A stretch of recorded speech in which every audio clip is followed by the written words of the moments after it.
Di tengah banjir besar, suami tega menurunkanku dan putri kami yang baru berusia 1 tahun di pinggir jalan, demi menyelamatkan gundiknya yang akan melahirkan ke rumah sakit. Tapi 30 menit kemudian, saat dia kembali lagi untuk menjemput kami, dia kaget dan histeris hampir pingsan saat melihat sesuatu mengerikan di depannya. Karena, sebelum ceritanya dimulai, silahkan tulis di kolom komentar dari daerah mana saja teman-teman yang menonton cerita ini. Jangan lupa like dan subscribe agar channel ini bisa semakin berkembang dan bisa mempersembahkan cerita yang lebih menarik lagi. Langit malam itu seolah runtuh menumpahkan seluruh isinya ke bumi. Hujan deras mengguyur tanpa henti disertai sambaran petir yang membelah kegelapan malam. Angin kencang menderu mengerikan menggoyangkan pepohonan di pinggir jalan yang mulai tergenang air keruh. Di dalam sebuah mobil keluarga yang melaju pelan, membelah banjir ketegangan terasa jauh lebih mencekam daripada badai di luar sana. Suasana di dalam kabin mobil itu begitu panas dan sesak oleh emosi yang meledak. Raka mencengkeram kemudi mobil dengan tangan gemetar. Wajahnya pucat pasi dan keringat dingin mengucur di pelipisnya, meskipun pendingin udara mobil menyala. Di kursi penumpang depan duduk Vera, wanita yang selama ini menjadi duri dalam rumah tangganya. Vera merintih kesakitan sambil memegangi perut besarnya. Wajahnya ditekuk sedemikian rupa menunjukkan ekspresi penderitaan yang luar biasa. Ia terus menjerit histeris setiap kali mobil terguncang sedikit saja, akibat jalanan yang rusak tertutup air. Teriakan Vera memenuhi seisi mobil membuat Raka semakin panik dan kehilangan akal sehatnya. Di kursi belakang Aisyah duduk meringkuk sambil mendekap putrinya Tiara yang baru berusia 1 tahun. Tiara menangis kencang karena ketakutan mendengar suara petir dan teriakan Vera yang melengking. Aisyah berusaha menenangkan anaknya dengan bisikan lembut dan syalawat, namun suaranya tenggelam oleh kepanikan yang terjadi. Hati Aisyah hancur berkeping melihat suaminya begitu khawatir pada wanita lain di depannya sementara ia dan anaknya seolah tak kasat mata. Vera kembali menjerit keras kali ini, sambil mencengkeram lengan Raka dengan kuku-kukunya yang tajam. Ia berteriak bahwa bayinya akan segera keluar, dan ia tidak kuat lagi menahannya.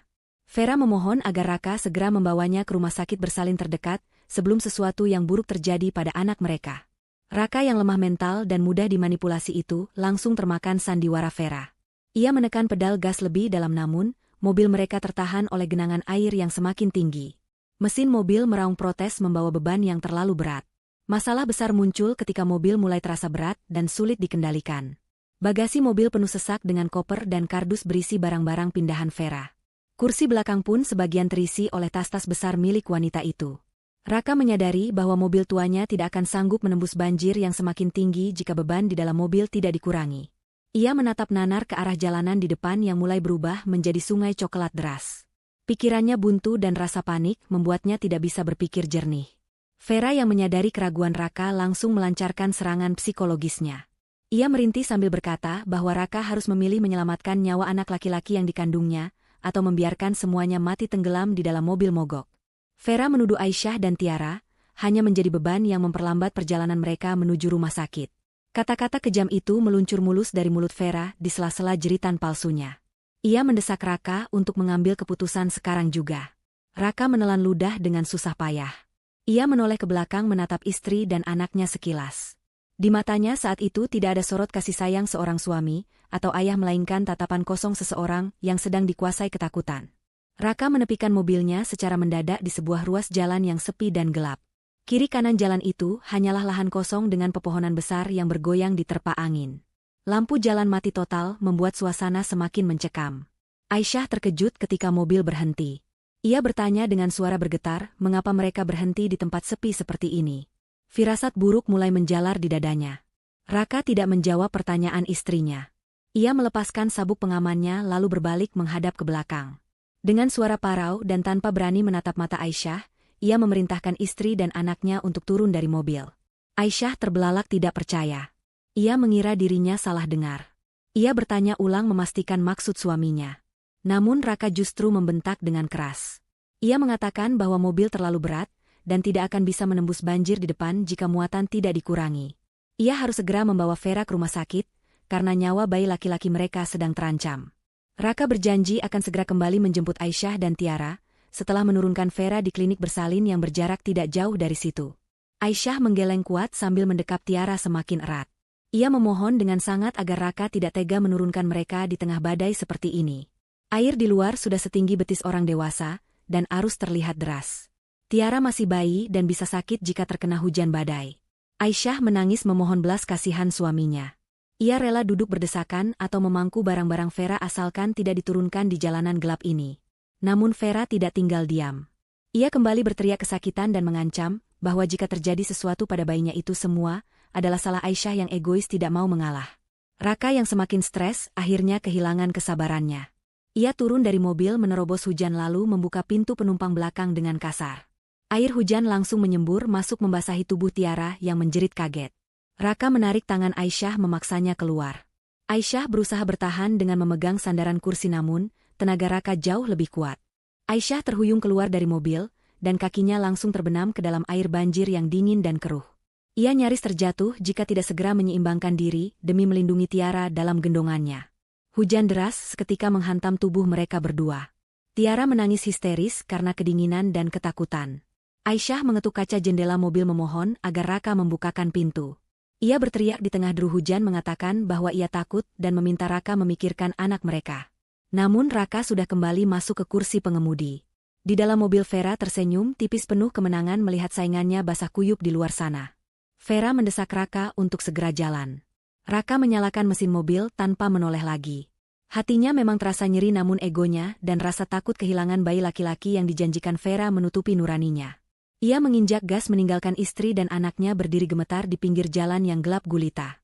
Aisyah berlari kecil mengejar mobil itu sambil memanggil nama suaminya namun sia-sia.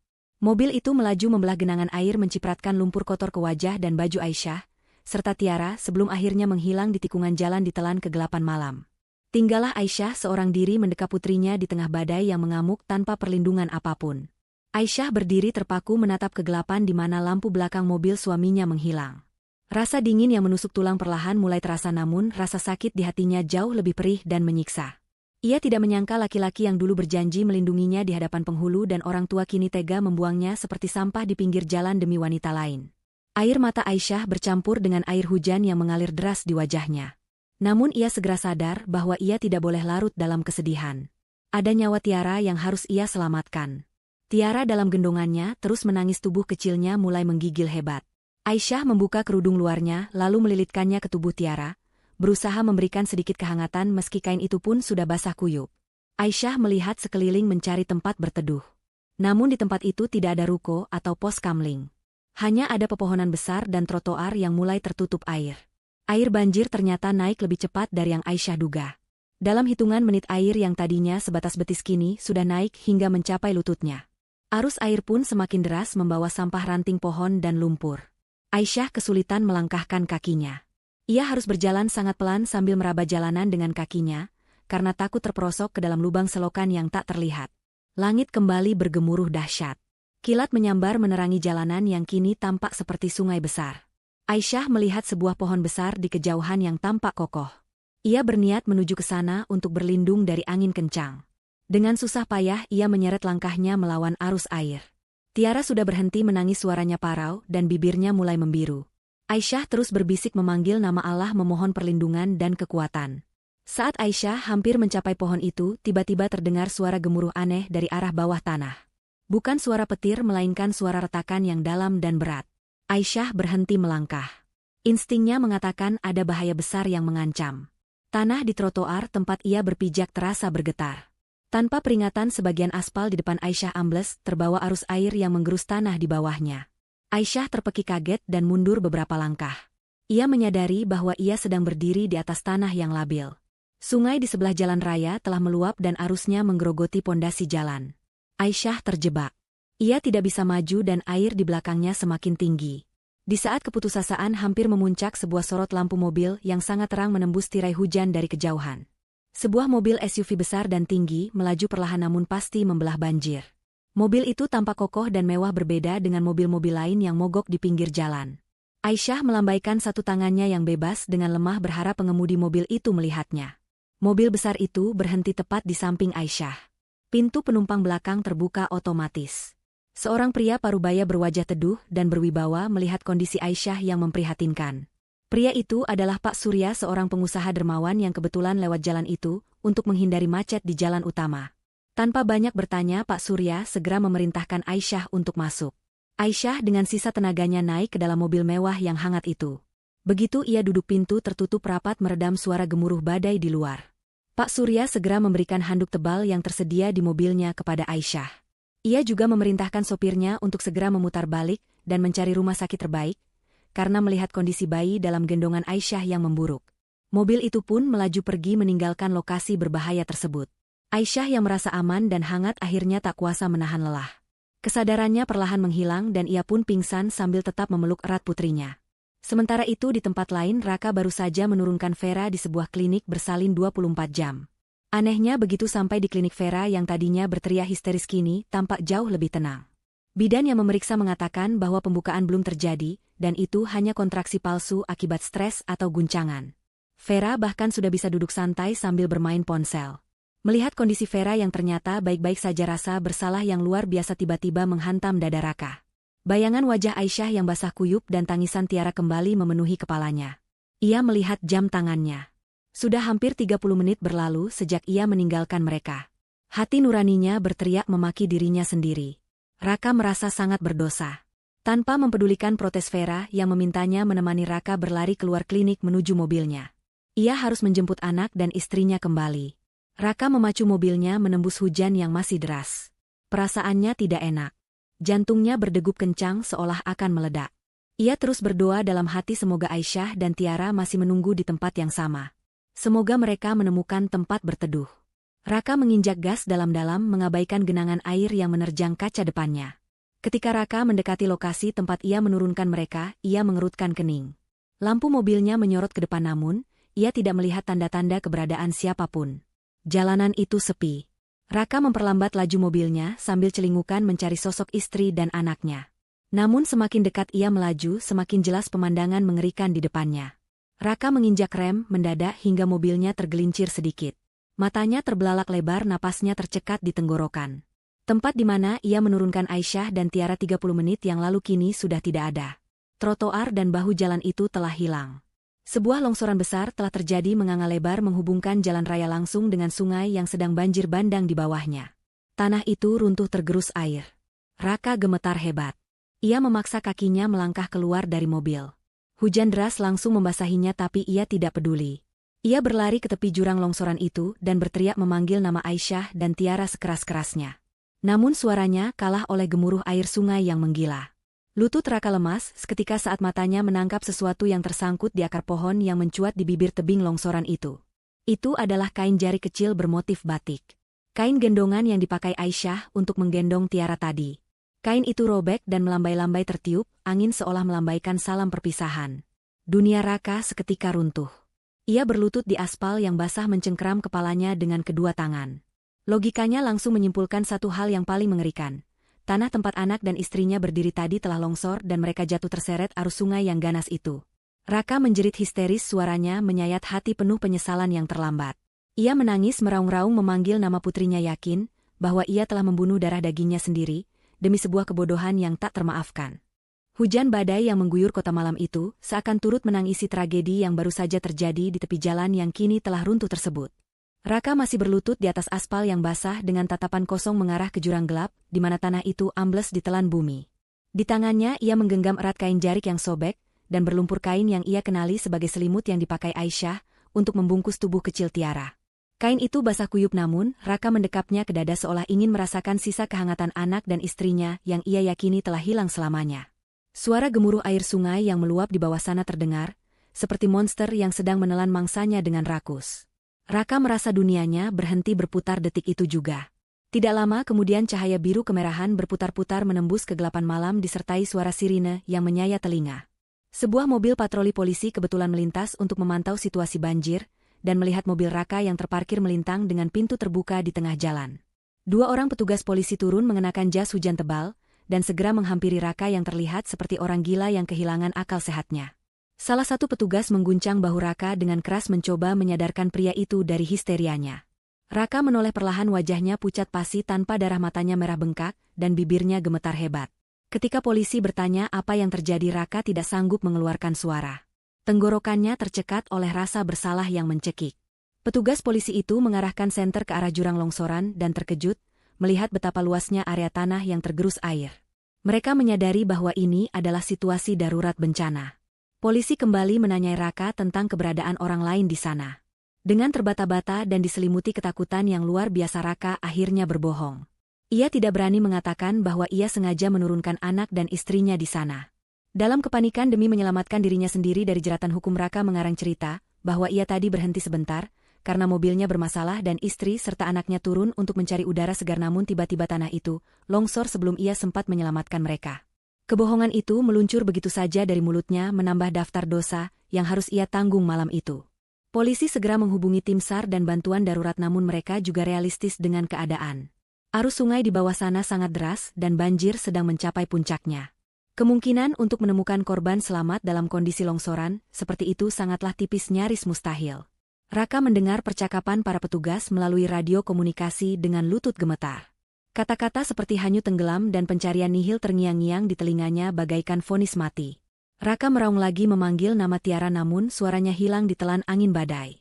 Ia membayangkan wajah polos putrinya yang ketakutan saat ia tinggalkan tadi, dan bayangan itu kini menghantuinya dengan kejam. Sementara itu di sebuah rumah sakit swasta paling elit di kota tersebut, suasana yang sangat kontras sedang terjadi. Di dalam sebuah kamar rawat inap VIP yang luas dan hangat, Aisyah perlahan mulai membuka matanya. Aroma obat-obatan yang lembut dan udara hangat dari penghangat ruangan menyapa indera penciumannya. Aisyah mengerjapkan mata, berusaha menyesuaikan penglihatannya dengan cahaya lampu ruangan yang temaram namun nyaman. Hal pertama yang ia ingat adalah rasa dingin yang menusuk tulang dan gemuruh air bah.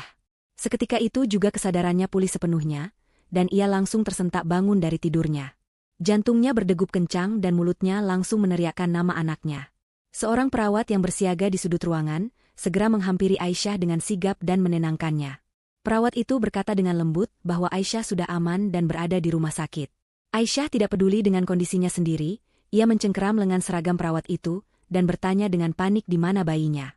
Aisyah menangis histeris ketakutan jika Tiara terlepas dari pelukannya saat ia pingsan tadi. Perawat itu tersenyum menenangkan lalu menunjuk ke arah boks bayi transparan yang terletak tepat di samping tempat tidur Aisyah. Di sana Tiara sedang tertidur lelap dengan selimut tebal yang hangat, napasnya teratur, dan wajahnya terlihat damai. Aisyah langsung turun dari tempat tidur mengabaikan rasa pusing yang menyerang kepalanya, dan memeluk boks bayi itu. Ia menangis terseduh-seduh sambil mengelus pipi putrinya, memastikan bahwa anaknya benar-benar nyata dan hidup. Rasa lega yang luar biasa membanjiri hatinya, hingga ia kembali lemas dan terduduk di lantai. Pintu kamar terbuka dan masuklah Pak Surya, sosok penolong yang membawanya keluar dari neraka badai tadi. Pria parubaya itu tersenyum ramah melihat Aisyah sudah sadar. Ia menjelaskan bahwa dokter sudah memeriksa kondisi Tiara, dan syukurlah bayi itu sangat kuat, tidak mengalami cedera serius, hanya sedikit kedinginan namun sudah ditangani dengan baik. Aisyah bersujud di kaki Pak Surya mengucapkan terima kasih berulang kali sambil berurai air mata. Ia tidak tahu bagaimana harus membalas budi baik orang asing yang telah menyelamatkan nyawanya dan nyawa anaknya. Pak Surya dengan bijak meminta Aisyah untuk bangkit dan kembali beristirahat. Ia mengatakan bahwa itu adalah kewajiban sesama manusia untuk saling menolong.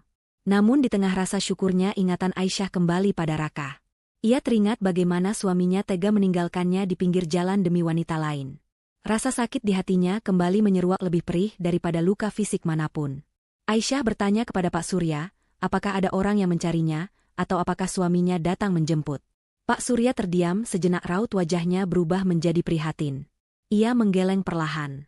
Ia menceritakan bahwa sejak ia membawa Aisyah ke rumah sakit ini, tidak ada satupun panggilan telepon masuk ke ponsel Aisyah yang sempat diselamatkan oleh sopir Pak Surya, meskipun ponsel itu mati karena basah. Pak Surya juga memberitahu bahwa ia telah menyuruh orang untuk mengecek lokasi kejadian tadi, dan laporannya sungguh mengerikan. Jalanan tempat Aisyah berdiri tadi sudah putus total karena longsor. Pak Surya berkata dengan nada hati-hati bahwa jika suaminya kembali ke sana, kemungkinan besar suaminya berpikir Aisyah sudah menjadi korban bencana tersebut.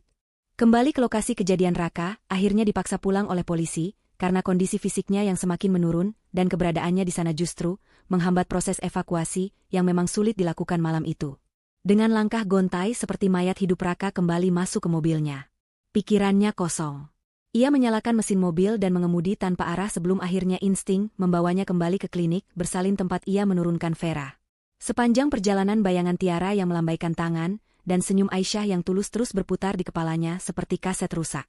Penyesalan itu datang terlambat dan kini rasa bersalah itu telah berubah menjadi monster yang akan memakannya dari dalam. Sesampainya di klinik, Raka berjalan menyeret kakinya menuju kamar rawat Vera. Ia berharap mendapatkan sedikit penghiburan atau setidaknya melihat wajah penyesalan dari wanita yang memaksanya melakukan tindakan keji itu. Namun apa yang ia temukan justru membuat darahnya mendidih sekaligus membeku. Di dalam kamar klinik yang nyaman, Vera sedang duduk bersandar sambil menikmati semangkuk bubur ayam panas. Wajahnya terlihat segar tanpa beban sedikit pun. Ia sedang melakukan panggilan video dengan temannya, tertawa-tawa menceritakan betapa dramatisnya perjalanan mereka tadi, seolah itu adalah sebuah petualangan seru dan bukan tragedi. Vera menoleh ketika pintu terbuka dan melihat Raka berdiri di ambang pintu dengan kondisi basah kuyup, kotor dan berantakan. Bukannya bertanya tentang keadaan Raka atau nasib Aisyah dan Tiara, kalimat pertama yang keluar dari mulut Vera justru adalah keluhan. Ia memarahi Raka karena meninggalkannya terlalu lama sendirian di klinik yang menurutnya kurang fasilitas ini. Ia meminta Raka untuk segera mengurus administrasi agar ia bisa pindah ke kamar yang lebih bagus. Vera sama sekali tidak melihat kehancuran di mata Raka. Bagi Vera, Aisyah dan Tiara hanyalah gangguan yang sudah berhasil disingkirkan, dan sekarang ia bisa memonopoli Raka sepenuhnya. Raka menatap Vera dengan tatapan nanar. Untuk pertama kalinya, ia melihat wajah asli wanita yang selama ini ia puja mati-matian. Wajah itu bukan lagi wajah cantik yang menggoda, melainkan wajah iblis yang tidak memiliki hati nurani. Raka ingin berteriak, ingin mencekik Vera, ingin mengatakan bahwa karena permintaan konyol wanita inilah ia kehilangan anak dan istrinya. Namun Raka terlalu pengecut. Ia sadar ia juga bersalah. Ia adalah pelaku utamanya. Ia tidak bisa menyalahkan Vera sepenuhnya, karena pada akhirnya dialah yang memegang kemudi dan memutuskan untuk menurunkan keluarganya. Raka jatuh terduduk di lantai klinik menangis tanpa suara. Ia terjebak. Ia telah menukar berlian dengan batu kerikil tajam, dan sekarang batu itu mulai melukai kakinya.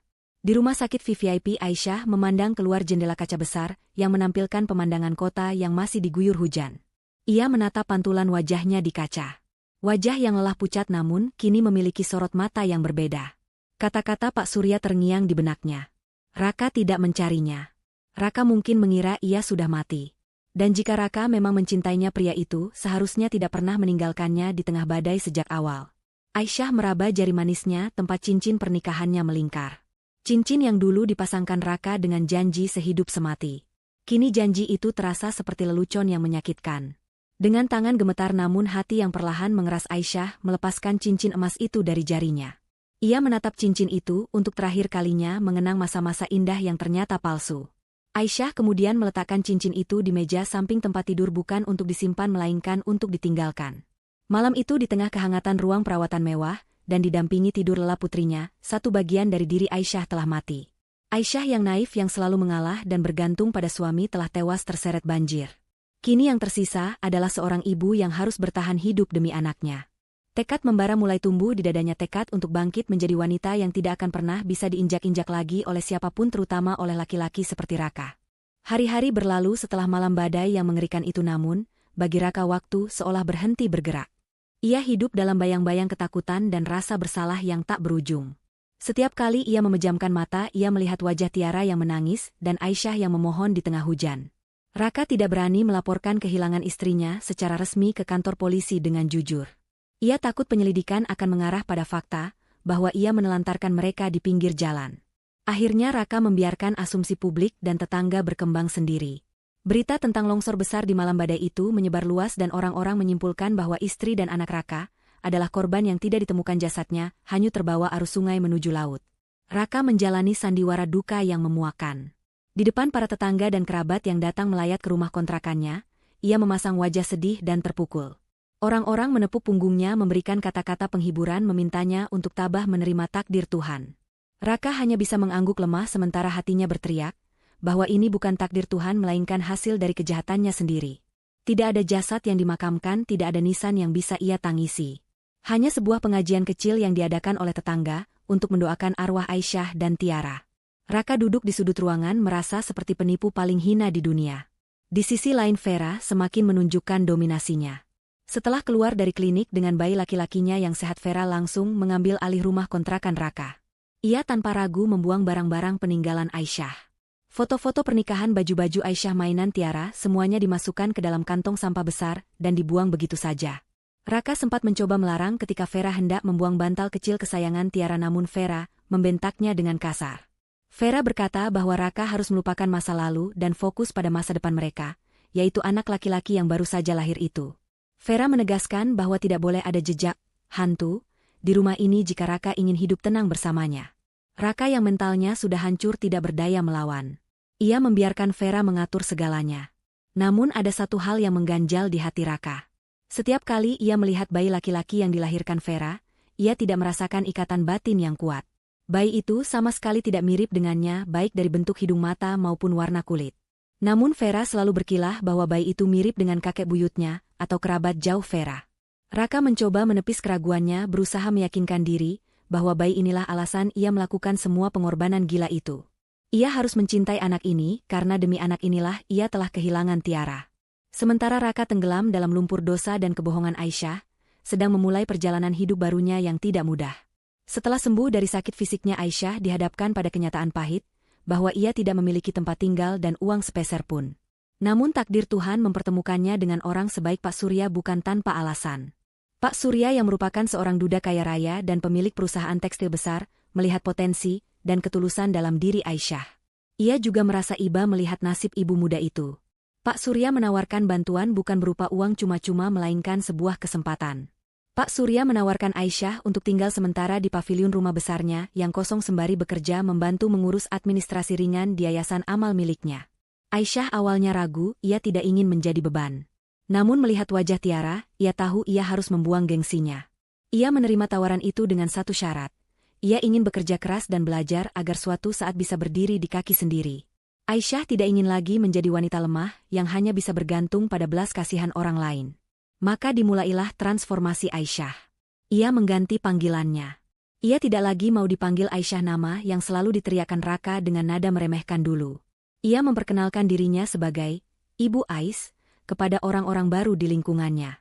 Siang hari ia bekerja dengan tekun di yayasan belajar tentang manajemen pembukuan dan cara berinteraksi dengan orang-orang penting. Malam harinya setelah menidurkan Tiara, ia melahap buku-buku bisnis dan pengembangan diri yang dipinjamnya dari perpustakaan pribadi Pak Surya. Aisyah juga merubah penampilannya. Bukan menjadi menor atau berlebihan, tetapi menjadi lebih rapi, bersih, dan berwibawa. Pakaian lamanya yang lusuh diganti dengan pakaian kerja yang sederhana namun elegan, pemberian mendiang istri Pak Surya yang masih tersimpan rapi. Setiap kali ia merasa lelah atau ingin menyerah, Aisyah akan melihat bekas luka goresan di kaki Tiara. Akibat kejadian malam itu, luka yang akan selalu mengingatkannya pada kekejaman Raka. Dendam di hati Aisyah tidak ia lampiaskan dengan kemarahan meledak-ledak, melainkan ia jadikan bahan bakar untuk memacu dirinya maju. Ia bersumpah suatu hari nanti, ia akan berdiri di tempat yang tinggi di mana Raka harus mendongak untuk melihatnya. 3 tahun berlalu dengan cepat dalam pusaran waktu yang berbeda bagi kedua belah pihak. Bagi Raka 3 tahun itu adalah neraka dunia. Bisnis kecil-kecilan yang ia rintis bangkrut total karena sifat boros Vera.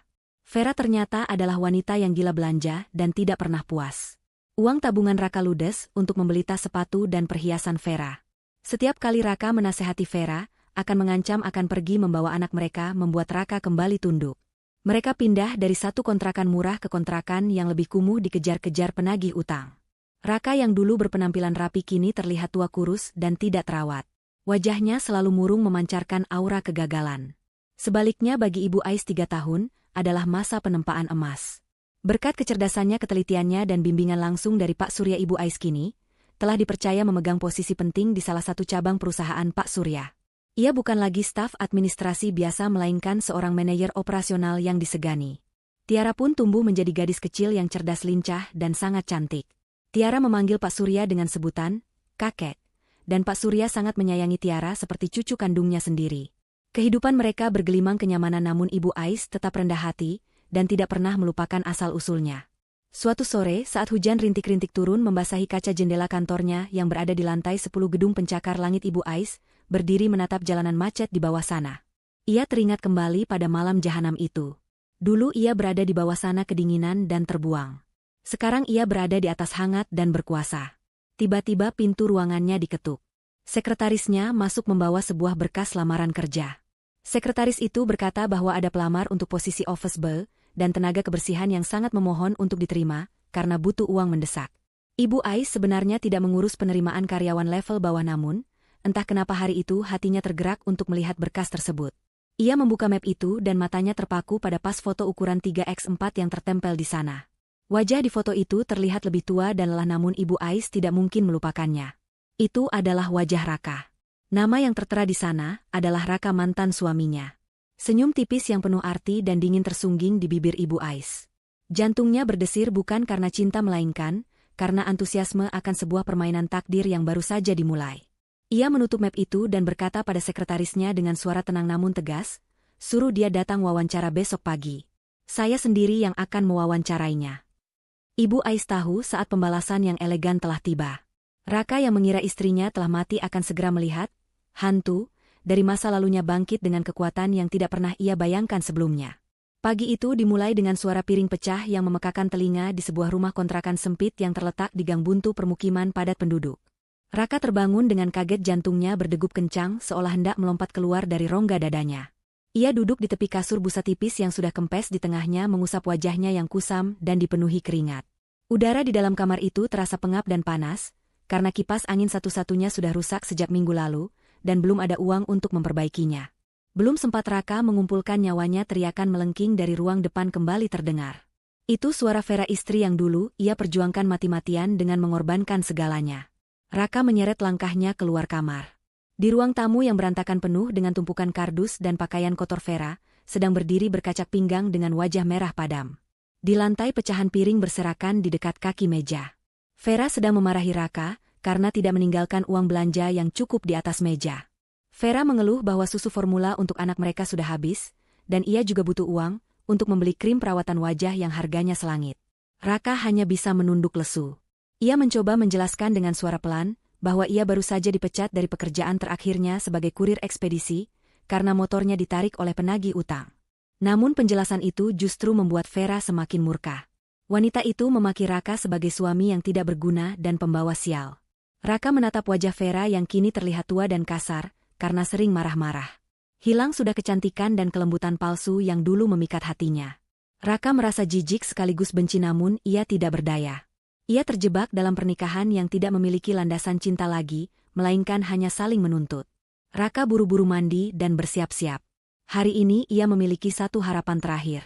Ia mendapat informasi lowongan pekerjaan dari seorang teman lama untuk posisi tenaga kebersihan atau office boy di sebuah gedung perkantoran baru yang sangat megah di pusat kota. Raka tidak peduli lagi dengan gengsi. Ia rela melakukan pekerjaan kasar apa saja asalkan bisa membawa pulang uang dan menghindari amukan Vera barang sehari saja. Raka berangkat menggunakan angkutan umum yang sesak dan panas. Ia berdesak-desakan dengan penumpang lain yang berbau keringat, membuat kemeja putih satu-satunya yang ia miliki menjadi kusut dan lembab. Sepanjang perjalanan Raka melamun memandang jalanan macet. Ia teringat masa lalunya saat ia masih memiliki mobil sendiri, saat Aisyah selalu menyiapkan sarapan hangat dan menyium tangannya sebelum berangkat kerja. Kenangan itu kini terasa seperti mimpi indah yang menyakitkan. Raka menggelengkan kepala kuat-kuat berusaha mengusir bayangan Aisyah. Ia yakin Aisyah sudah tenang di alam sana bersama Tiara. Rasa bersalah itu masih ada, namun kini tertutupi oleh kerasnya perjuangan bertahan hidup. Sesampainya di kawasan bisnis terpadu, Raka berdiri terpaku di depan sebuah gedung pencakar langit yang menjulang tinggi menembus awan. Gedung itu bernama Menara Surya, bangunan paling ikonik dan mewah di kota itu. Dinding kacanya berkilauan memantulkan cahaya matahari pagi. Orang-orang yang keluar masuk gedung itu berpakaian rapi, wangi, dan terlihat sukses. Raka merasa sangat kecil dan kotor. Ia merapikan kerah bajunya yang kucel dengan tangan gemetar, lalu memberanikan diri melangkah menuju pos keamanan untuk menanyakan lokasi wawancara. Satpam yang berjaga menatap Raka dengan tatapan menyelidik dari ujung rambut sampai ujung kaki sebelum akhirnya menunjuk arah pintu samping khusus untuk pelamar kerja level bawah. Raka menelan ludah menahan rasa malu. Ia mengikuti instruksi itu dan bergabung dengan puluhan pelamar lain yang juga terlihat sama susahnya dengan dia. Mereka menunggu berjam-jam di lorong yang dingin. Satu persatu nama dipanggil masuk ke ruangan HRD. Raka menunggu dengan gelisah, meremas-remas tangannya yang berkeringat dingin. Ia sangat butuh pekerjaan ini. Utang di warung tetangga sudah menumpuk, dan pemilik kontrakan sudah mengancam akan mengusir mereka jika bulan ini menunggak lagi. Ketika giliran Raka tiba, hal aneh terjadi. Seorang staf wanita muda yang cantik keluar memanggil namanya, namun ia tidak menyuruh Raka masuk ke ruangan HRD biasa. Staf itu mengatakan bahwa khusus untuk pelamar hari ini, wawancara tahap akhir akan dilakukan langsung oleh atasan di lantai paling atas, karena perusahaan sedang mencari tenaga kepercayaan khusus untuk lantai eksekutif. Raka bingung namun juga merasa sedikit bangga. Mungkin nasib baik akhirnya berpihak padanya. Ia berpikir mungkin pengalamannya dulu sebagai karyawan kantoran sebelum bangkrut menjadi nilai tambah. Raka diajak naik menggunakan lift khusus yang melesat cepat ke lantai teratas. Ketika pintu lift terbuka, kemewahan yang luar biasa langsung menyambutnya. Lantai marmer mengkilap, karpet tebal yang meredam langkah kaki, dan lukisan-lukisan abstrak yang tampak mahal menghiasi dinding. Suasananya sangat hening dan dingin, berbeda jauh dengan hiruk-pikuk di bawah sana. Raka berjalan mengikuti staf tadi menuju sebuah pintu ganda besar dari kayu jati yang kokoh. Jantung Raka berdegup semakin kencang. Ia merasa gugup bukan main. Staf itu mengetuk pintu lalu mempersilakan Raka masuk sendirian. Raka melangkah masuk dengan ragu. Ruangan itu sangat luas, hampir seluas rumah kontrakannya. Di ujung ruangan terdapat dinding kaca raksasa yang memperlihatkan pemandangan seluruh kota dari ketinggian. Di depan dinding kaca itu terdapat sebuah meja kerja besar yang sangat rapi. Sebuah kursi kerja kulit yang tinggi membelakangi Raka menghadap ke arah jendela luar. Seseorang sedang duduk di sana menikmati pemandangan kota. Raka berdeham pelan mencoba menarik perhatian. Ia mengucapkan salam dengan suara bergetar, memperkenalkan diri sebagai pelamar kerja. Hening sejenak. Tidak ada jawaban. Hanya suara pendingin ruangan yang mendesis halus. Perlahan kursi kerja itu berputar. Gerakannya lambat dan anggun, seolah sengaja dirancang untuk menciptakan ketegangan. Ketika kursi itu berputar penuh dan sosok yang duduk di sana terlihat jelas, napas Raka seketika tercekat di tenggorokan. Matanya melotot nyaris keluar dari kelopaknya. Kakinya lemah seperti jeli, dan ia harus berpegangan pada pinggiran meja agar tidak ambruk ke lantai. Wanita yang duduk di kursi kebesaran itu menatapnya dengan sorot mata tajam penuh wibawa, dan senyum dingin yang membekukan darah. Wajah itu lebih cantik, lebih terawat, dan jauh lebih berkelas daripada ingatan Raka. Itu adalah wajah yang selama 3 tahun ini menghantuinya dalam mimpi buruk. Itu adalah wajah istrinya yang ia kira sudah mati. Aisyah duduk di sana dengan anggun, kedua tangannya tertaut di atas meja menatap Raka, seperti seekor elang menatap tikus got yang terperangkap. Dunia Raka runtuh untuk kedua kalinya. Ia tidak bisa mempercayai penglihatannya. Mulutnya menganga namun tidak ada suara yang keluar. Ia merasa seolah sedang berhadapan dengan hantu yang bangkit dari kubur untuk menuntut balas. Waktu seakan membeku di ruangan eksekutif yang dingin itu. Raka berdiri mematung, wajahnya pucat pasi seputih kertas, seolah darah di tubuhnya telah disedot habis. Keringat dingin sebesar biji jagung mengucur deras dari dahinya. Otaknya berusaha keras mencerna apa yang sedang terjadi di depan matanya, namun logika menolak untuk bekerja. Bagaimana mungkin? Pertanyaan itu berteriak-teriak di kepalanya. Ia melihat sendiri tanah itu longsor. Ia melihat sendiri kain gendongan Tiara tersangkut di akar pohon. Aisyah seharusnya sudah mati. Mereka seharusnya sudah menjadi tulang belulang di dasar sungai. Apakah ini halusinasi? Apakah ia sudah gila karena tekanan hidup? Raka mundur selangkah, kakinya tersandung karpet tebal. Bibirnya bergerak-gerak tanpa suara sebelum akhirnya sebuah kata meluncur lirih penuh ketakutan. Ia memanggil nama Aisyah dengan nada bertanya yang syarat akan ketidakpercayaan. Ia bertanya apakah wanita di depannya itu benar-benar Aisyah ataukah hantu. Raka gemetar hebat, ia merasa ingin lari namun kakinya terpaku di lantai. Wanita di kursi kebesaran itu tidak bergeming sedikitpun. Tidak ada raut terkejut, sedih ataupun rindu di wajahnya. Hanya ada ketenangan yang mengerikan, seolah ia sedang melihat orang asing yang tidak penting. Perlahan ia membuka mulutnya. Suaranya terdengar merdu namun tegas dan berwibawa, jauh berbeda dengan suara Aisyah dulu yang lirih dan penurut. Ia tidak menjawab pertanyaan Raka tentang identitasnya. Ia justru berkata dengan formal, mempersilakan Raka duduk, jika memang ia berniat untuk melamar pekerjaan. Ia menegaskan bahwa di ruangan ini, ia adalah pewawancara dan Raka adalah pelamar, tidak lebih dan tidak kurang. Raka ternganga. Sikap dingin itu menamparnya lebih keras daripada tamparan fisik. Dengan ragu dan lutut yang masih gemetar, Raka menarik kursi di depannya, dan duduk di tepi kursi dengan canggung. Ia tidak berani menatap mata wanita itu. Ia menunduk menatap tangannya sendiri yang kotor dan kasar, kontras dengan meja kerja yang bersih mengkilap. Raka mencoba mengumpulkan keberaniannya. Ia bergumam pelan mengatakan bahwa ia tidak menyangka Aisyah masih hidup. Ia berkata bahwa ia mencarinya waktu itu ia kembali ke tempat itu. Raka mulai meracau mencoba membela diri secara refleks. Namun wanita yang kini dikenal sebagai Ibu Ais itu memotong ucapan Raka dengan tajam. Ia mengangkat tangannya sedikit memberi isyarat agar Raka diam. Ia berkata bahwa ia tidak tertarik mendengar dongeng atau alasan pribadi. Ia kembali menegaskan bahwa ini adalah wawancara kerja profesional. Ibu Ais mengambil berkas lamaran Raka di mejanya, membukanya perlahan, dan membacanya sekilas dengan ekspresi datar. Ia mulai mengajukan pertanyaan-pertanyaan tajam yang menusuk tepat ke jantung pertahanan Raka. Ibu Ais bertanya tentang riwayat pekerjaan Raka yang berantakan dalam 3 tahun terakhir. Ia bertanya mengapa Raka sering berpindah-pindah pekerjaan dan dipecat. Ia bertanya tentang tanggung jawab dan integritas. Setiap pertanyaan itu seolah memiliki makna ganda bagi Raka. Ketika Ibu Ais bertanya apakah Raka adalah orang yang bisa dipercaya untuk menjaga amanah, Raka merasa seperti ditelanjangi. Ia tahu sindiran itu mengarah pada kegagalannya menjaga amanah sebagai suami dan ayah. Raka menjawab dengan gagap, keringat bercucuran semakin deras. Ia berbohong mengatakan bahwa ia adalah pekerja keras yang sedang kurang beruntung. Ia memohon agar diberi kesempatan, karena ia sangat butuh uang untuk keluarganya. Mendengar kata keluarga, sudut bibir Ibu Ais terangkat sedikit membentuk senyum sinis yang samar. Ia bertanya keluarga mana yang Raka maksud. Apakah istri dan anak yang ia miliki sekarang?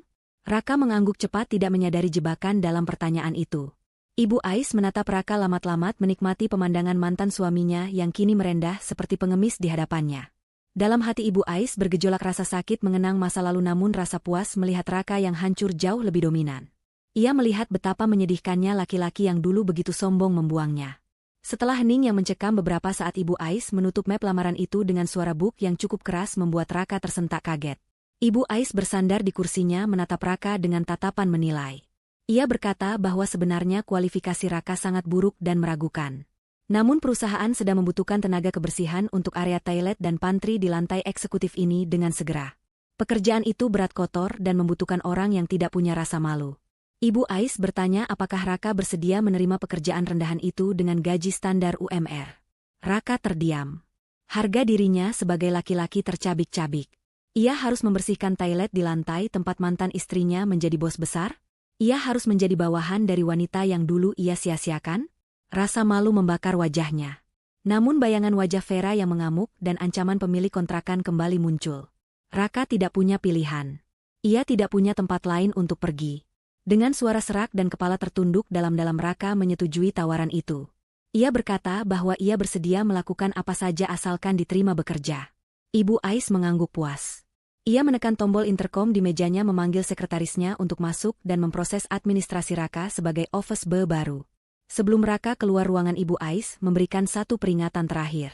Ia berkata dengan nada dingin bahwa di kantor ini profesionalitas adalah segalanya. Ia melarang Raka untuk berbicara hal-hal pribadi atau mengaku-ngaku mengenalnya di luar hubungan atasan dan bawahan. Jika Raka melanggar satu kali saja, ia akan langsung dipecat tanpa pesangon. Raka mengangguk patuh seperti kerbau yang dicocok hidungnya. Ia berjalan keluar dari ruangan mewah itu dengan langkah gontai. Kakinya terasa berat seolah diseret rantai besi. Begitu pintu tertutup di belakangnya, Raka bersandar di dinding lorong, napasnya memburu. Ia meremas rambutnya sendiri frustrasi. Ia masih tidak percaya dengan apa yang baru saja terjadi. Aisyah masih hidup dan sekarang Aisyah adalah bosnya. Aisyah memegang kendali atas nasibnya. Raka merasa takut luar biasa. Ia takut rahasia masa lalunya terbongkar, ia takut Vera tahu, dan ia takut pada tatapan mata Aisyah yang seolah bisa membaca seluruh dosanya. Sore harinya Raka pulang ke rumah kontrakan dengan perasaan campur aduk.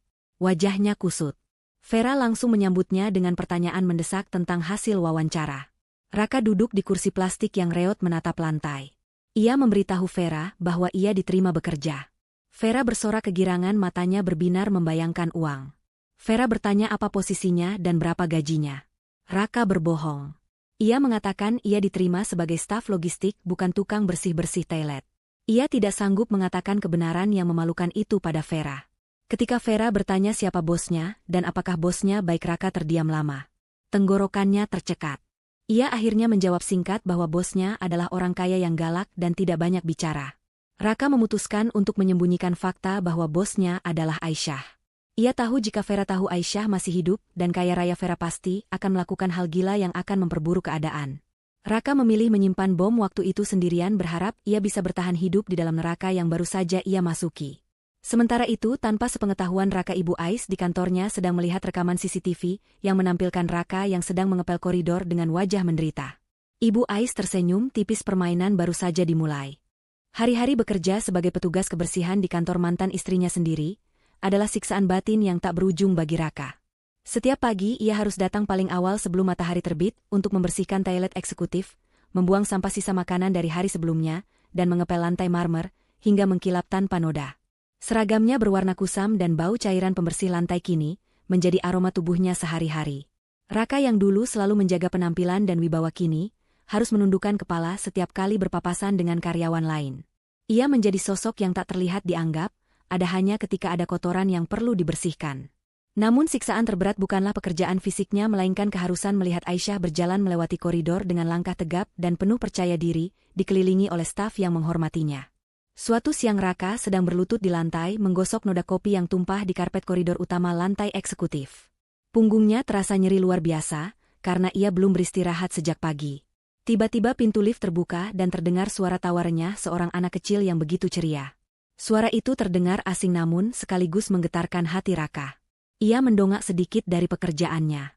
Seorang gadis kecil berusia sekitar 4 tahun berlari keluar dari lift dengan lincah. Gadis itu mengenakan gaun pesta anak-anak yang sangat indah dengan pita besar di rambutnya yang hitam lebat. Wajahnya bersinar bersih dan matanya memancarkan kecerdasan serta kebahagiaan yang meluap-luap. Di belakang gadis kecil itu berjalan Pak Surya yang tampak gagah meski sudah berumur. Pak Surya tertawa lebar merentangkan tangannya menyambut pelukan gadis kecil itu. Gadis itu berteriak memanggil kakek dengan manja lalu melompat ke gendongan Pak Surya. Pemandangan itu begitu hangat dan penuh kasih sayang. Raka terpaku di tempatnya. Ia menatap wajah gadis kecil itu lekat-lekat. Bentuk matanya, hidungnya, dan senyumnya. Raka mengenali semua itu. Itu adalah wajah yang sama dengan bayi yang dulu ia tinggalkan di tengah badai. Itu adalah Tiara putrinya yang ia kira sudah tewas. Jantung Raka seolah berhenti berdetak. Matanya memanas dan tenggorokannya tercekat hebat. Putrinya masih hidup dan tumbuh menjadi gadis yang sangat cantik jelita. Tanpa sadar Raka bangkit berdiri. Kain pel di tangannya jatuh ke lantai. Kakinya melangkah perlahan mendekati Pak Surya, dan gadis kecil itu seolah ditarik oleh magnet yang kuat. Mulutnya bergetar memanggil nama Tiara dengan suara parau. Gadis kecil itu menoleh mendengar namanya dipanggil. Ia menatap Raka dengan tatapan polos namun bingung. Tiara tidak mengenali pria kurus kucel dan berantakan di depannya itu sebagai ayahnya. Dalam ingatan Tiara sosok ayah tidak pernah ada. Yang ia tahu ayahnya adalah sosok yang jahat yang pernah diceritakan dalam dongeng sebelum tidur sebagai orang yang tidak bertanggung jawab. Raka yang dikuasai emosi rindu dan penyesalan mencoba mendekat, dan mengulurkan tangannya yang kasar ingin menyentuh pipi putrinya. Ia ingin memeluk Tiara, ingin mengatakan bahwa ia adalah ayahnya. Namun reaksi Tiara sungguh di luar dugaan Raka, dan menghancurkan hatinya berkeping-keping. Tiara memalingkan wajahnya dan membenamkan wajahnya ke bahu Pak Surya. Dengan suara polos anak kecil yang jujur Tiara berkata bahwa ia takut pada paman itu karena paman itu kotor dan bau. Tiara meminta Pak Surya untuk menjauhkannya dari Raka. Kata-kata, bau, dan takut, yang keluar dari mulut darah dagingnya sendiri menampar Raka lebih keras daripada hukuman fisik apapun. Raka terhentak mundur, tangannya menggantung di udara hampa. Saat itulah pintu ruangan besar terbuka, dan Ibu Ais keluar mendengar keributan kecil di luar. Ia melihat Raka yang berdiri mematung dengan wajah hancur dan Tiara yang ketakutan dalam gendongan Pak Surya. Wajah Ibu Ais berubah dingin seketika. Ia berjalan cepat menghampiri mereka mengambil alih Tiara dari gendongan Pak Surya, dan memeluk putrinya erat-erat seolah melindunginya dari wabah penyakit. Ibu Ais menatap Raka dengan tatapan tajam yang menusuk. Ia tidak perlu berteriak untuk menunjukkan kemarahannya. Cukup dengan tatapan itu, Raka merasa nyalinya menciut hingga titik nol. Ibu Ais memerintahkan seorang pengasuh yang datang bersama mereka untuk membawa Tiara masuk ke dalam ruangannya dan bermain di sana. Setelah Tiara hilang dari pandangan Ibu Ais berdiri berhadapan dengan Raka di koridor yang sunyi. Raka mulai menangis. Ia bersimpuh di kaki Aisyah memohon ampun. Ia berkata bahwa ia sangat menyesal. Ia mengaku salah. Ia memohon izin untuk memeluk Tiara sekali saja. Ia mengatakan bahwa ia adalah ayah kandungnya dan ia berhak bertemu dengan anaknya. Ibu Ais menatap Raka yang bersujud di kakinya tanpa rasa iba sedikitpun. Dengan suara tenang namun penuh penekanan Ibu Ais berkata bahwa Raka sudah tidak memiliki hak apapun atas Tiara. Hak itu sudah hilang tepat pada detik Raka menurunkan kaca mobil dan mengusir mereka keluar di tengah banjir bandang 3 tahun lalu. Ibu Ais mengingatkan Raka bahwa saat Tiara kedinginan dan butuh perlindungan, ayahnya justru memilih menyelamatkan orang lain. Ibu Ais menegaskan bahwa bagi Tiara ayahnya sudah mati pada malam itu. Raka mencoba membela diri dengan mengatakan bahwa ia kembali waktu itu. Ia berkata ia mencari mereka. Namun Ibu Ais memotong ucapan itu dengan tawa sinis. Ia mendekatkan wajahnya ke wajah Raka dan berbisik dengan nada yang membuat bulu kuduk merinding. Ia berkata bahwa Raka kembali bukan karena cinta melainkan karena rasa takut di penjara dan rasa bersalah. Cinta seorang ayah tidak akan pernah menempatkan anaknya dalam bahaya barang sedetik pun. Ibu Ais menunjuk ke arah lift dan memerintahkan Raka untuk kembali bekerja membersihkan toilet, atau ia akan memanggil keamanan untuk menyeretnya keluar. Raka tidak punya pilihan. Dengan air mata bercucuran dan hati yang remuk redam, ia kembali mengambil kain pelnya. Dari kejauhan, ia bisa mendengar suara tawa Tiara dari dalam ruangan tawa yang tidak akan pernah bisa ia miliki lagi. Sementara Raka menjalani hari-harinya di kantor dengan penuh penderitaan di rumah kontrakan Vera, mulai mencium gelagat yang aneh. Vera menyadari bahwa Raka sering pulang dengan wajah yang sangat tertekan lebih dari biasanya orang yang lelah bekerja. Selain itu, Vera juga merasa curiga, karena Raka tidak pernah mau bercerita detail tentang pekerjaannya. Namun yang paling memicu kecurigaan Vera adalah ketika ia menemukan sebuah amplop kop surat perusahaan tempat Raka bekerja yang terjatuh dari saku celana Raka saat hendak dicuci. Di kop surat itu tertera logo perusahaan tekstil raksasa yang sangat terkenal. Vera yang matre langsung berpikir bahwa Raka pasti menyembunyikan bonus atau uang lebih darinya karena bekerja di perusahaan Bonafide seperti itu. Didorong oleh rasa penasaran dan keserakahan Vera, memutuskan untuk menyelidiki. Keesokan harinya setelah Raka berangkat kerja, Vera menitipkan anak laki-lakinya ke tetangga, dan diam-diam mengikuti Raka. Ia melihat Raka masuk ke gedung pencakar langit yang sangat mewah. Vera ternganga melihat kemegahan gedung itu. Ia membayangkan betapa banyaknya uang yang berputar di sana. Vera menunggu di lobi berpura-pura menjadi tamu. Saat ia duduk di lobi, matanya menangkap sebuah majalah bisnis yang tergeletak di meja tamu.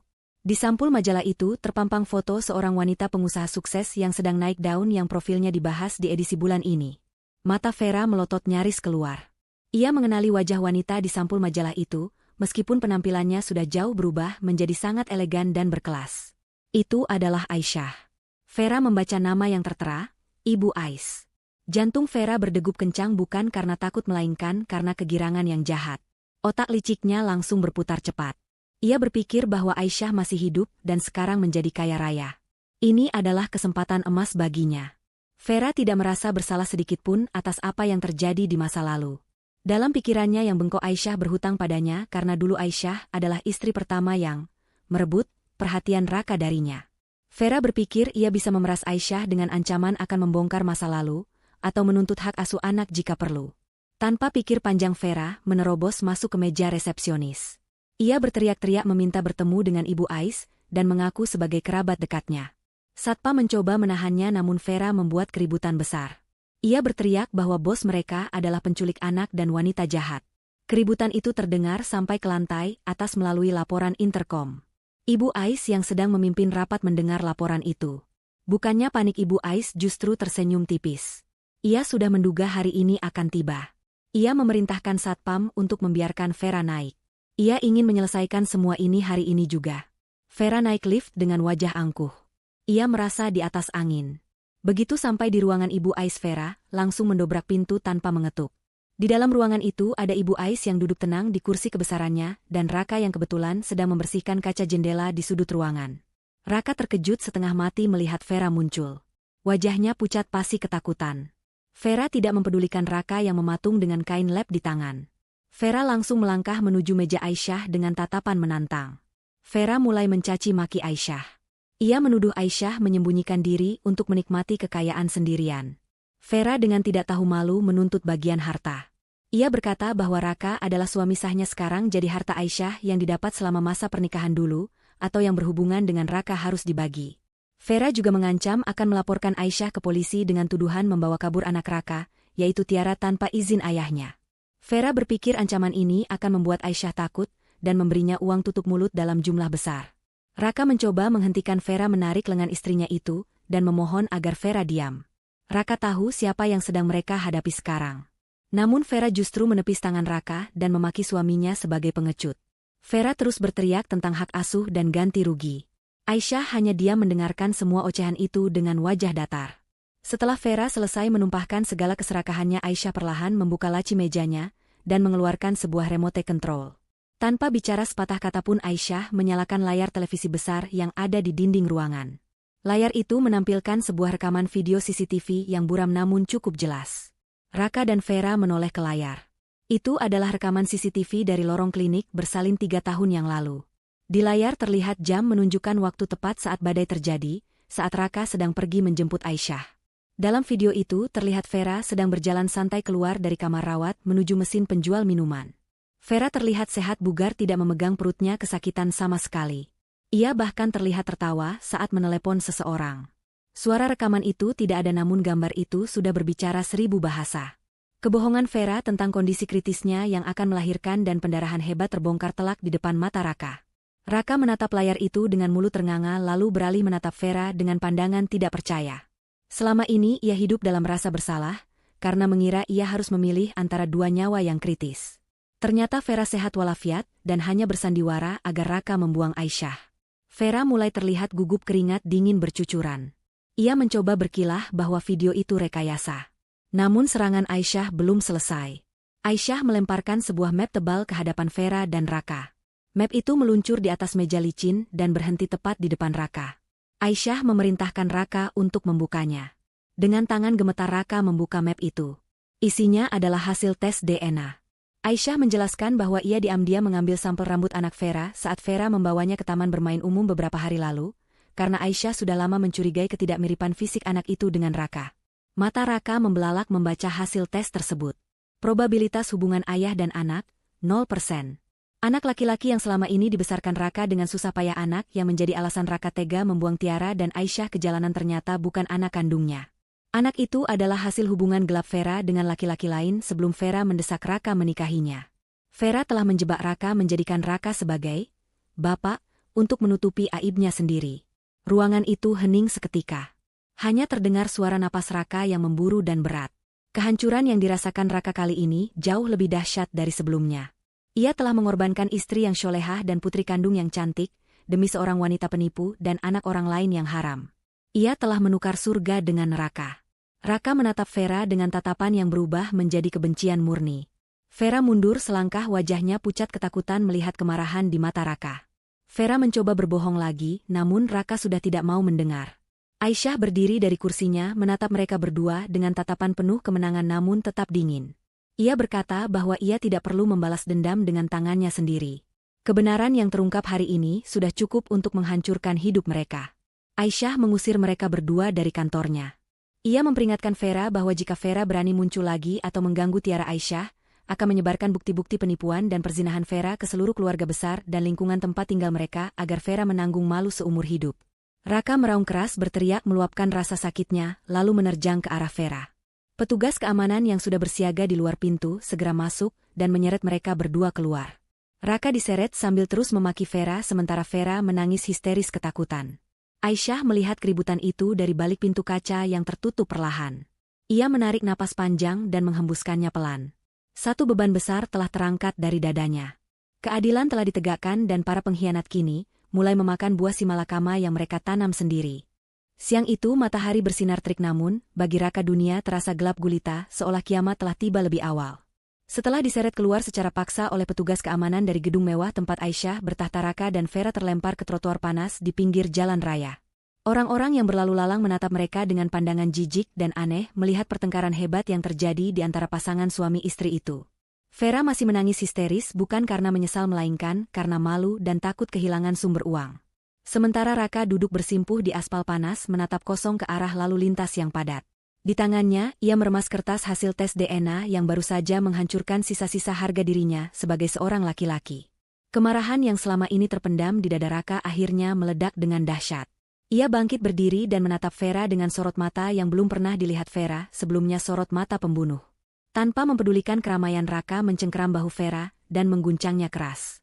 Ia berteriak di depan wajah istrinya, menanyakan siapa ayah kandung dari anak yang selama ini ia besarkan dengan darah dan keringatnya. Raka menuntut jawaban mengapa Vera begitu tega menjebaknya dalam kebohongan yang begitu keji. Vera yang terpojok mencoba membela diri dengan alasan-alasan klise menyalahkan Raka yang dulu mudah digoda dan mengatakan bahwa ia melakukan itu demi cinta. Namun kata cinta yang keluar dari mulut Vera terdengar seperti sampah busuk di telinga Raka. Pertengkaran itu berlanjut hingga mereka kembali ke rumah kontrakan sempit mereka. Di dalam rumah yang pengap itu, perang yang sesungguhnya terjadi. Raka mengamuk. Ia membanting semua barang yang ada di depannya. Televisi, cicilan, lemari plastik, hingga piring-piring kotor, semuanya hancur berantakan di lantai. Raka merasa bahwa hidupnya sudah hancur lebur, jadi tidak ada gunanya lagi menjaga keutuhan barang-barang di rumah itu. Vera menjerit ketakutan sambil memeluk anak laki-lakinya yang menangis keras karena kaget. Raka menunjuk pintu keluar dan mengusir Vera saat itu juga. Ia berteriak bahwa ia tidak sudi lagi melihat wajah penipu dan anak haram yang bukan darah dagingnya itu. Raka melempar tas pakaian Vera ke halaman, memerintahkan wanita itu pergi, dan jangan pernah kembali lagi. Vera yang menyadari bahwa Raka sudah tidak bisa dimanfaatkan lagi, dan sudah jatuh miskin, akhirnya menunjukkan wajah aslinya. Ia berhenti menangis menghapus air matanya dengan kasar, dan menatap Raka dengan tatapan meremehkan. Vera berkata bahwa ia pun sudah muak hidup melarat bersama Raka. Ia berkata bahwa Raka adalah laki-laki bodoh yang tidak berguna yang rela, membuang berlian demi batu kali seperti dirinya. Kata-kata itu menohok ulu hati Raka. Vera memungut tasnya menggendong anaknya dan melangkah pergi meninggalkan Raka sendirian di tengah puing-puing rumah tangga mereka yang hancur. Sebelum pergi Vera sempat meludahi lantai teras sebagai tanda penghinaan terakhir. Raka hanya bisa melihat punggung wanita itu, menjauh membawa serta satu-satunya alasan palsu yang selama ini membuatnya bertahan hidup. Kini Raka benar-benar sendirian. Sunyi yang mencekam menyelimuti rumah kontrakan itu. Raka duduk di lantai di antara pecahan kaca dan sobekan baju. Ia menangis meraung-raung memukul-mukul dadanya yang terasa sesak. Bayangan masa lalu berputar kembali di kepalanya, seperti film yang diputar berulang-ulang. Ia teringat senyum tulus Aisyah yang menyambutnya pulang kerja dulu. Ia teringat tawa renyah Tiara saat bayi. Ia teringat kehangatan rumah tangganya yang dulu damai, dan berkah sebelum Vera datang merusak segalanya. Raka menyadari betapa bodohnya ia. Ia telah menukar surga dunia yang ia miliki dengan neraka yang ia ciptakan sendiri. Penyesalan itu datang menghantamnya bertubi-tubi membuatnya ingin mati saja rasanya. Namun kematian pun seolah enggan menjemput pecundang sepertinya. Beberapa hari kemudian nasib Raka semakin terpuruk. Karena keributan yang terjadi di kantor Aisyah, Raka tentu saja langsung dipecat secara tidak hormat. Namanya dimasukkan ke dalam daftar hitam, sehingga ia tidak bisa lagi melamar pekerjaan di gedung-gedung perkantoran di area tersebut. Tanpa pekerjaan dan tanpa uang sepeser pun Raka tidak sanggup membayar uang sewa kontrakan yang sudah menunggak 3 bulan. Pemilik kontrakan yang galak datang dan mengusirnya paksa. Raka tidak punya pilihan selain pergi membawa satu tas ransel berisi beberapa potong baju lusuh. Ia kini menjadi gelandangan. Ia tidur di emperan toko makan dari sisa makanan orang, atau belas kasihan pejalan kaki. Penampilannya berubah drastis menjadi sangat kotor kurus dan berantakan. Tidak ada lagi sisa-sisa ketampanan Raka yang dulu digilai Vera. Dalam kondisi yang sangat menyedihkan itu, satu-satunya hal yang tersisa di hati Raka adalah keinginan untuk meminta maaf.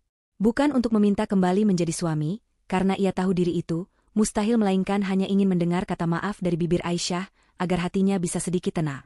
Raka mulai mengintai kantor Aisyah dari kejauhan. Ia menunggu berhari-hari di seberang jalan menahan lapar dan panas berharap bisa melihat mobil Aisyah keluar. Akhirnya kesempatan itu datang. Suatu sore, Raka melihat Aisyah berjalan keluar dari lobi gedung menuju mobil mewahnya. Aisyah terlihat begitu anggun dan bersinar dikawal oleh beberapa staf. Raka nekat menerobos jalanan yang ramai. Klakson kendaraan bersahutan memaki dirinya, namun ia tidak peduli. Ia berlari mendekati Aisyah. Petugas keamanan yang mengenali gelandangan itu sebagai Raka, mantan karyawan yang dipecat, segera mencoba menghalanginya. Namun Raka berteriak memanggil nama Aisyah dengan suara serak yang menyayat hati. Ia bersujud di aspal panas tepat beberapa meter sebelum Aisyah masuk ke mobilnya. Raka menangis bersujud mencium aspal memohon agar Aisyah mau memandangnya sebentar saja. Ia berkata bahwa ia sudah menerima karmanya. Ia berkata bahwa ia hidup seperti binatang sekarang. Ia memohon ampun atas segala dosa-dosanya pada Aisyah dan Tiara. Aisyah menghentikan langkahnya. Ia menoleh menatap sosok pria kurus kering yang bersujud di depannya itu. Tidak ada lagi rasa benci yang meledak-ledak di hati Aisyah, namun juga tidak ada rasa iba. Hatinya sudah mati untuk laki-laki itu. Aisyah memberi isyarat pada petugas keamanan untuk membiarkan Raka bicara sebentar. Raka mengangkat wajahnya yang kotor penuh air mata dan debu. Ia berkata dengan bibir gemetar bahwa ia menyesal seumur hidupnya. Ia mengaku bahwa ia memang pantas mendapatkan semua ini. Ia hanya ingin Aisyah tahu bahwa di setiap detak jantungnya sekarang hanya ada penyesalan. Raka berkata lirih bahwa ia ingin kembali ke masa lalu dan memperbaiki semuanya jika bisa. Aisyah menatap Raka dengan pandangan yang tenang namun sangat jauh. Jarak di antara mereka bukan hanya beberapa meter, melainkan jarak antara langit dan bumi. Aisyah berkata dengan suara datar bahwa penyesalan Raka tidak akan bisa mengubah fakta. Air mata Raka tidak akan bisa mengembalikan malam di mana tiara kedinginan dan ketakutan di pinggir jalan. Aisyah berkata bahwa Raka datang kembali dan bersujud seperti ini bukan karena cinta yang tulus, melainkan karena Raka sudah tidak punya tempat lain untuk pergi.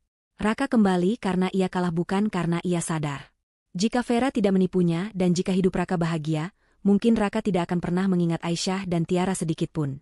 Kata-kata Aisyah itu tepat sasaran menusuk jantung Raka. Raka terdiam, tidak bisa membantah. Aisyah melanjutkan ucapannya dengan kalimat perpisahan yang abadi.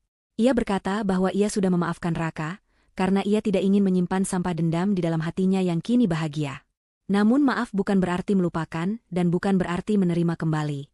Aisyah berkata bahwa bagi dirinya dan Tiara Raka hanyalah masa lalu yang sudah selesai babnya.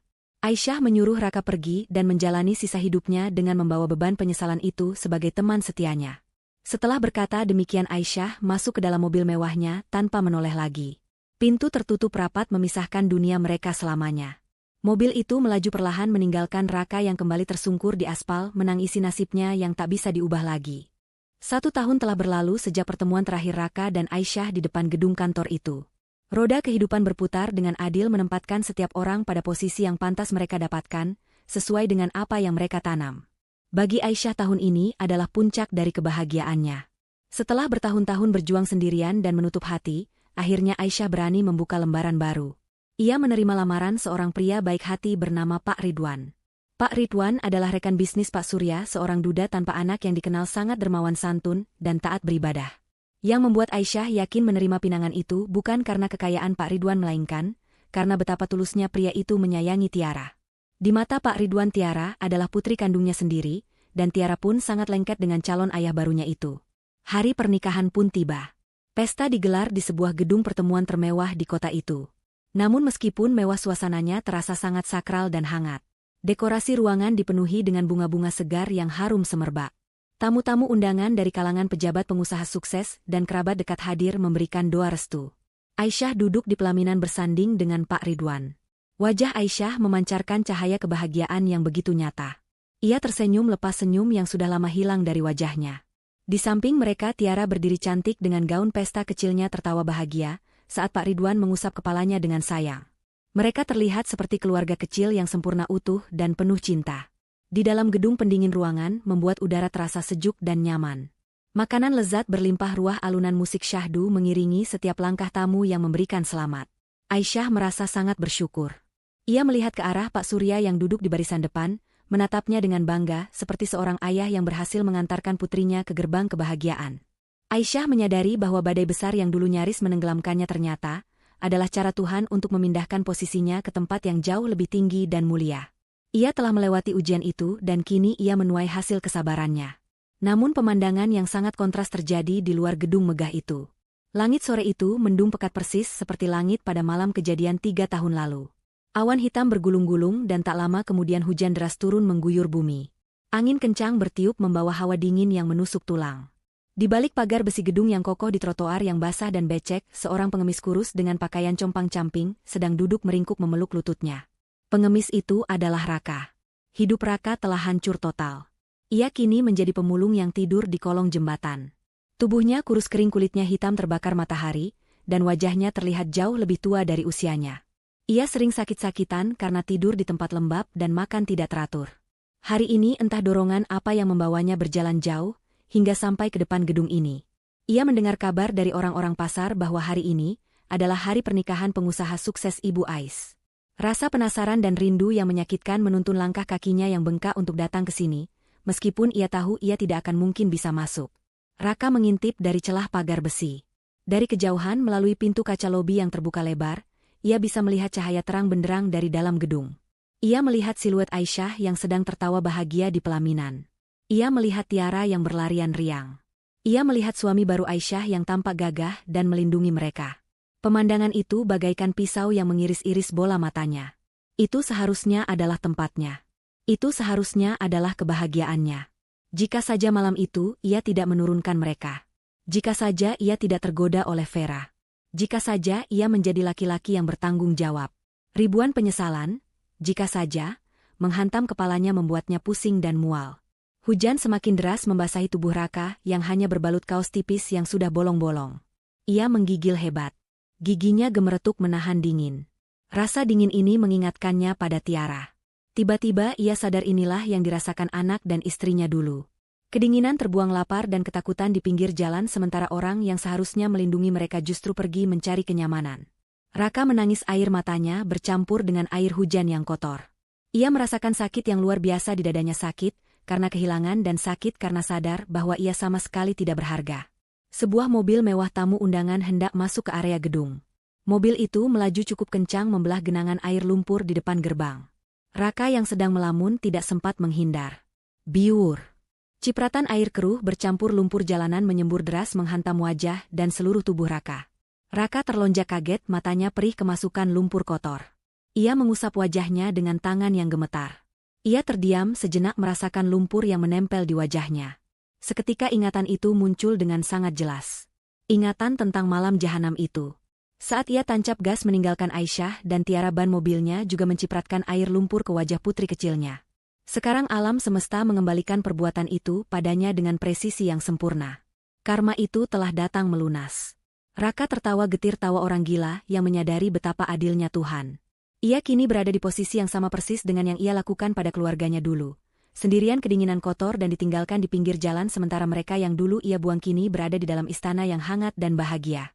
Dari dalam gedung Aisyah, sempat menoleh ke arah jendela luar melihat hujan yang turun deras. Ia merasa melihat bayangan seseorang di dekat pagar namun ia tidak yakin. Pak Ridwan di sampingnya bertanya ada apa. Aisyah tersenyum menggelengkan kepala lalu menggenggam erat tangan suaminya. Ia berkata tidak ada apa-apa hanya hujan yang membersihkan bumi. Aisyah kembali fokus pada pesta dan keluarganya melupakan sepenuhnya masa lalu yang kelam itu. Di luar pagar Raka bangkit berdiri dengan susah payah. Ia menatap nanar ke arah gedung pesta untuk terakhir kalinya. Cahaya keemasan dari dalam sana, terlalu menyilaukan bagi matanya yang sudah terbiasa dengan kegelapan. Ia sadar ia tidak pantas berada di dekat cahaya itu. Dengan langkah tertatih-tatih menyeret kakinya yang sakit Raka berbalik badan. Ia berjalan menjauh menembus hujan deras yang semakin menggila. Sosoknya yang ringkih dan menyedihkan perlahan menghilang di telan kabut dan kegelapan malam berjalan tanpa tujuan menuju sisa hidupnya yang sunyi dan hampa. Di belakangnya tawa bahagia Tiara dan Aisyah terus bergema menjadi lagu kemenangan bagi kebaikan dan hukuman abadi bagi pengkhianatan. Penonton sandiwara kehidupan itu pun tersenyum puas melihat takdir telah menyelesaikan tugasnya dengan sangat baik.